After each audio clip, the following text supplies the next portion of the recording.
Food allergy আমরা প্রায় সময় বলি যে ফুড অ্যালার্জি হয়েছে, ওটা খেলে এমন হয়, সব খাবার বন্ধ করে দেয় অনেক সময়। আসলে এটা কত পার্সেন্ট মানুষের হয়, এটা বোঝার পথ কি? আসলে অ্যালার্জি না, আসলে একটা অসুখ। আমরা পাতলা পায়খানা হয়ে যাচ্ছে, বাচ্চাদের ভাইরাল ডায়রিয়া হয়, সেখানে ডিসেন্ট্রিও হয়, এবং ঠান্ডা কাশি, অ্যাসমা হয়, সবগুলিকে অ্যালার্জি বলে চালিয়ে দিচ্ছি। স্কিনে স্কিনে অ্যালার্জি বেশ হয়, যেগুলো এর মতো চুলকে চুলকে লাল লাল হয়ে একটু উঁচু উঁচু হচ্ছে, অনেকক্ষণ হয়, একটু পর কিছুদিন পরে 2-4 দিনের মাথায়, 7 দিনের মাথায় চলে যাচ্ছে।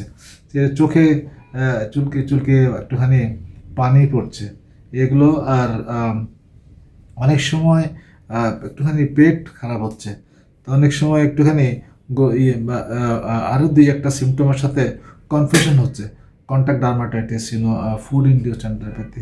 আসলে এই জিনিসগুলি বলার জন্য কোনো একটা খাবার খেলে অথবা কোনো একটা এরকম অফেন্ডিং খেলে 1 থেকে 11% মানুষের এরকম বারে বারেই হয়, এবং আন্ডারলাইং কজগুলি ইনভেস্টিগেশন করে কিছু আসে নাই। ওই ফুডটা উইথড্র করলে, হোল্ড রাখলে ভালো থাকেন। এটা যদি বারবার প্রমাণিত হয়, 3বার বলতে একটা ক্রাইটেরিয়া ছিল এক সময়, এখন সেভাবে হয়তো বা ওই একই কথাই হবে।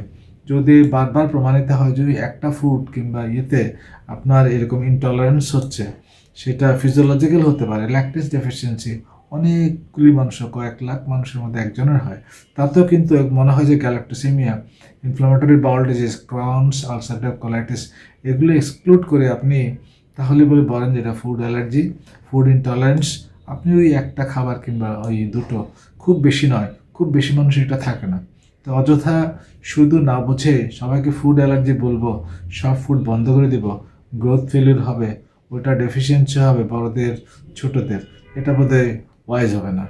তাহলে বোঝার জন্য IgE করব নাকি ইসোনোফিল কাউন্ট করব, ডেফিনিট কোনো পরীক্ষা আদৌ আছে কিনা ফুড অ্যালার্জি বোঝার জন্য?